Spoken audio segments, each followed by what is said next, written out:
Whatever. Hey everyone, welcome to Greenpointe, and this is another one of our great how-to videos. We're going to go over how to use the basic janitorial buffer. It's a 16-inch buffer, slow-speed buffer, and this particular one actually has dust pipe on it, and so it actually, you have to hook up a vacuum though. Air and dust won't come out here. You actually have to have a vacuum hooked up to it. So if you don't have a vacuum or you don't care about the dust, then you don't have to have a vacuum hooked up to it or a bag on it. So this is a pad driver, and this is just a standard pad driver. It locks onto the bottom of the buffer, which I'm going to go over how to put that on, because usually when you're loading and unloading a buffer, then you're going to want to have this off of there, because this will spin around while you're trying to load it and you don't want it falling on your foot. So you just line up the little notches here with the nubs on here, and then it just wedge locks. I don't know what it is, but it's much easier to stand over the buffer and load it like this. If I'm on the other side trying to load it on frontwards, it doesn't line up easy. I don't know why, but that's just one of those questions of the universe, I guess. So on the bottom of the buffer, generally you'll have a pad or a screen driver pad like this. This one's actually made by 3M. It's a high density one, so it doesn't crush down, and it holds the screen extremely well. You put that on like that. Everything kind of holds together like Velcro. And then this is the mesh screen, and this is what you would use after your drum sand and edge all the way through the different grits. Once you're done with your fine grit, then you would go over it with a 120 grit screen, and once you're done screening all the raw wood, you're able to get wall to wall with the screen, and does a few different things for you. One is that it blends where you use the disc sander around the edge of the room, and the drum in the middle, even though you stopped at 100 grit, because of the different scratch pattern, then it will look a little different, and if you're doing a stain or certain species of wood, you'll actually see a halo, a different color halo all the way around the edge of the room. So that's one of the main reasons for using a buffer, is that it blends everything and it gets everything sanded the same. The other great reason for using a buffer is that because of the large surface that it's sanding, then it if you go over the wood and you notice this little ripple, kind of like ripples on a pond, that's because the drum sander had a little bit of chatter, and so you have these little ridges running out throughout the floor. By using the buffer, you have to spend a little bit of time, but you can get rid of those and have a nice flat chatter-free floor, but you just have to use the buffer to get rid of them. So the screen fits onto the pad just like Velcro as well, and that's it, and that's how you load it up. We're going to buff the concrete here, so I don't need to sand the concrete today, so we're going to toss that aside and just go with the driver pad.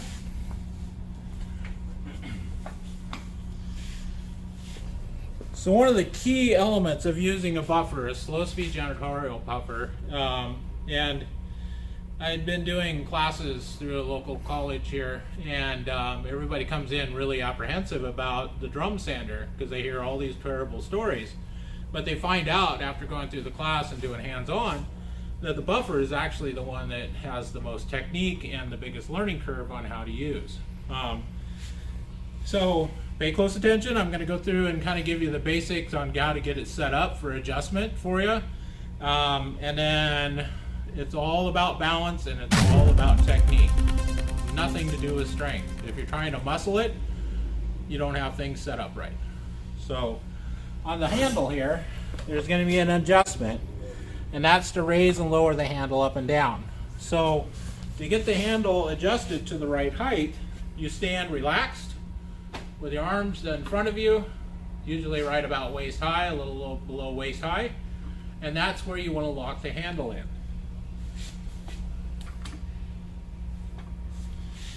If I'm slumped down and I've got my hands down like this and then I tense up, when I go to run the buffer, then what happens is I wind up raising up the handle.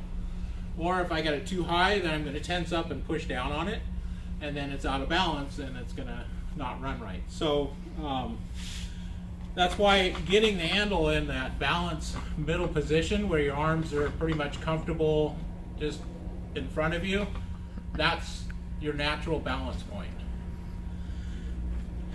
I usually rock it back and forth just a little bit to kind of make sure that I'm balanced.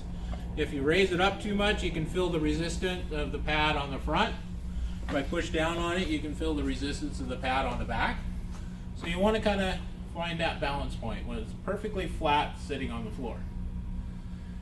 If it's too much on the front or too much on the back, then because that pad's spinning around, it takes off one way or the other, depending on whether you have it on the front or the back.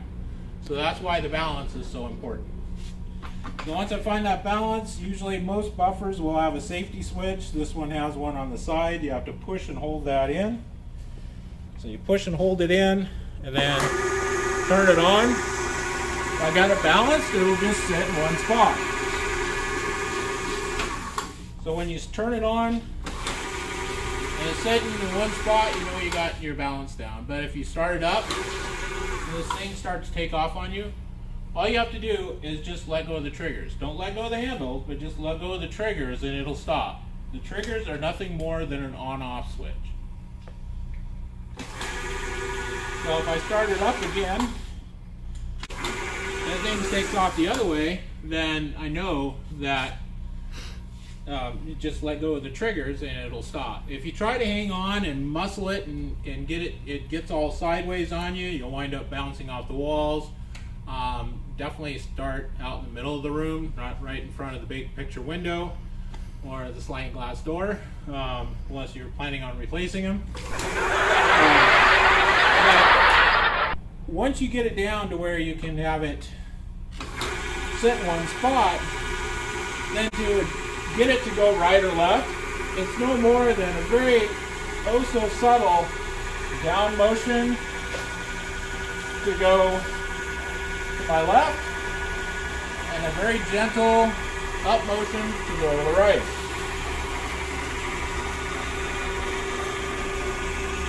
And a lot of people will actually take the buffer home. We can let them practice here if they don't have, and they're not able to practice here.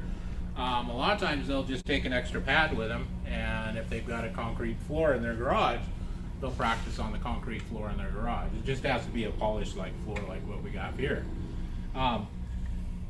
But to kind of get that up and down motion and figure out how to get it balanced, then it's kind of fun to do, but it's not how you sand your floor. But if you just do like a gentle sweeping back and forth, it gives you that kind of idea of what it takes to control the buffer. Most people push down on the handle and it'll always go to the left when they try starting out. So if it keeps going left every time you start out, just try lifting up on the handle just a little bit before you start and then start out. And again, it's literally this subtle up and down motion. All it is. If you do more than that, you're going to be bouncing off both sides of the room. So the reason why that up and down motion is important, because when you sand the floor, the buffer does all the work as long as you can do that up and down and right and left. So when you sand your floor, you don't push it like a lawnmower, you actually sidestep.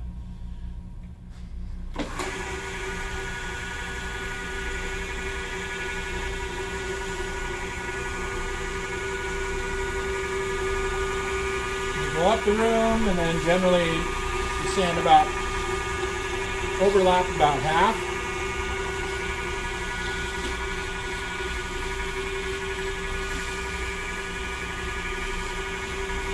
One great thing about wood flooring is it's all gridded out, row by row by row. So that's what helps keep that pattern. So you're not overlapping too much or not enough, or going crooked down the room. Just pay attention to the rows, and that's that. It is really fun once you get used to it. A lot of people say it's the most enjoyable part about the floor, but until you get through that learning curve on how to get the balance down, it can be part of the worst part of the experience of doing wood floors. We actually have a random orbital buffer that we rent out just because some people have such a hard time with a regular buffer. But if you, with a little practice, you can generally get it down. And if you used a buffer in the past, but it's been 40 years, it's just like riding a bicycle. Once you get behind it, it'll come right back to you. So thank you very much for watching. Again, everybody at Greenpointe, hope everybody's doing well. And as usual, like and subscribe. Thanks. Have a great day.